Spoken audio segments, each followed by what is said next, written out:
അസ്സലാമു അലൈക്കും. ഹായ് കൂട്ടുകാരെ, എന്താ വർത്താനം? എല്ലാവർക്കും സുഖമല്ലേ? ഞങ്ങൾക്ക് ഇവിടെ സുഖമാണ് കേട്ടോ. ഷെറീസ് വ്ലോഗിലേക്ക് എല്ലാവർക്കും സ്വാഗതം.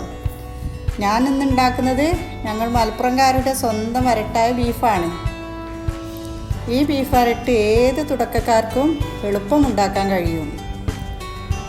ഉള്ളി തക്കാളി ഒന്നും വഴറ്റേണ്ടതില്ല. ഇതിലേക്ക് 1 കിലോ ബീഫ് വൃത്തിയായി കഴുകി മാറ്റി വെക്കുക.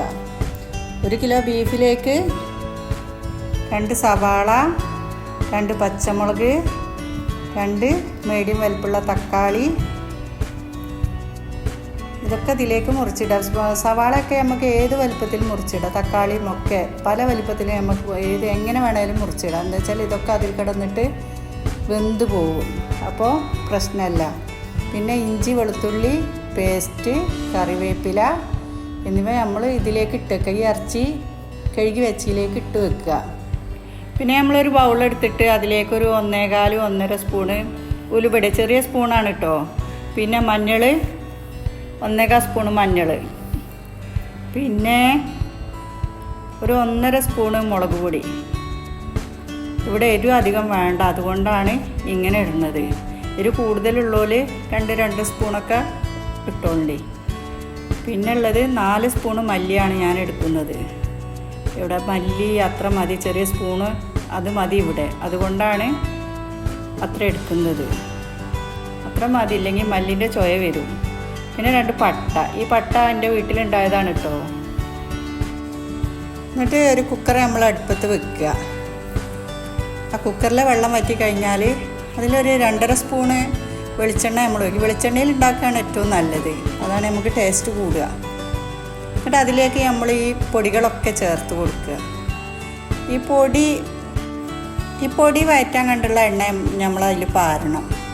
എന്താ വെച്ചാൽ എണ്ണ അതാ ഇപ്പോൾ കണ്ടില്ലേ, എല്ലാവരും അതേമാതിരി എണ്ണ വേണം. സിമ്മിലാക്കി വെക്കണം കേട്ടോ, അല്ലെങ്കിൽ കരിഞ്ഞു പോകും. അപ്പോൾ ഇതൊന്ന് മൂത്ത് വന്നു എന്ന് കണ്ടാൽ അപ്പോൾ നമ്മൾ ഈ ഇറച്ചി അയക്ക് ഇടുക. ഒന്നായിട്ട് അതിലേക്ക് ഇട്ട് കൊടുക്കുക.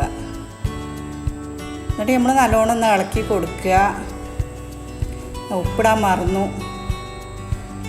ഉപ്പിട്ട് കൊടുക്കണം. ഉപ്പിടുകയാണ് കേട്ടോ. 1.25 സ്പൂൺ ഉപ്പിട്ടു.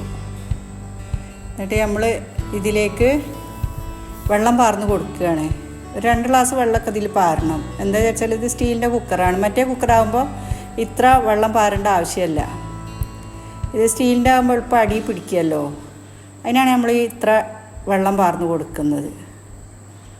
എന്നിട്ട് നല്ലോണം ഇളക്കിയിട്ട് ഉപ്പും മുളകും ഒക്കെ ഉണ്ടോയെന്ന് നോക്കുക.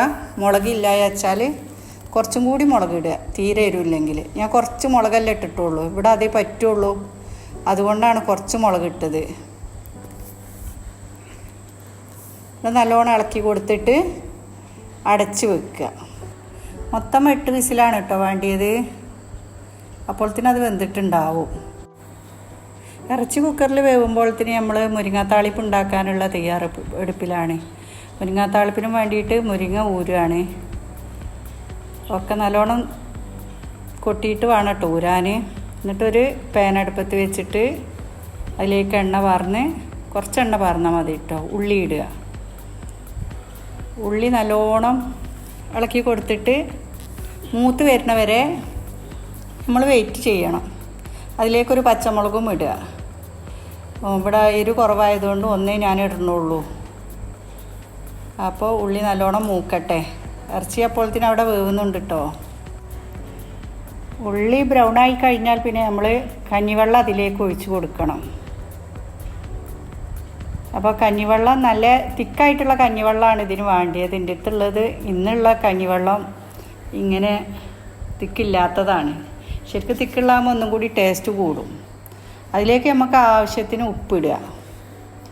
എന്നിട്ട് ഈ കഞ്ഞിവെള്ളം ഉപ്പുണ്ടോയെന്ന് നോക്കി തിളച്ച് വരുന്നതോട് കൂടിയിട്ട് മുരിങ്ങൻ്റെ ഇല അതിലേക്ക് ഇടുക.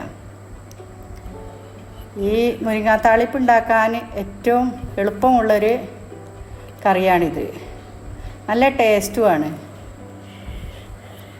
ഈ ഇറച്ചീൻ്റെ ഒപ്പൊക്കെ ഇത് കൂട്ടുമ്പോൾ, ഇറച്ചി മീൻ വരട്ടിയത് അതിൻ്റെ ഒപ്പൊക്കെ കൂട്ടുമ്പോൾ ഭയങ്കര ടേസ്റ്റാണ്.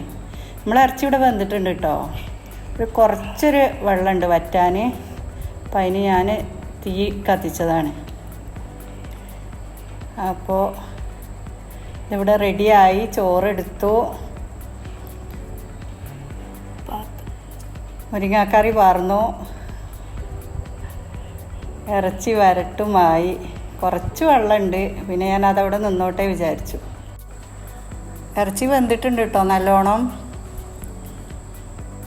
മുരിങ്ങക്കറിയും ഇറച്ചിയൊക്കെ കൂട്ടി ഇതിലൊരു പപ്പടം കൂടി വേണ്ടിയിരുന്നു. പപ്പടം ഉണ്ടാക്കാൻ അപ്പോഴത്തേനും മടിയായി. മക്കളെ, ഇത്രേ ഉള്ളൂ ഇന്നത്തെ വീഡിയോ കേട്ടോ. എല്ലാവരും ഇതൊന്ന് ഉണ്ടാക്കി നോക്കണം. ഭയങ്കര ടേസ്റ്റാണ് ചോറ് തിന്നാൻ. പപ്പടം കൂടി വേണ്ടിയിരുന്നു, മടി കാരണം ഉണ്ടാക്കിയില്ല കേട്ടോ. പിന്നെ അപ്പോൾ എല്ലാവരും ഇതൊന്ന് ഉണ്ടാക്കി നോക്കണം.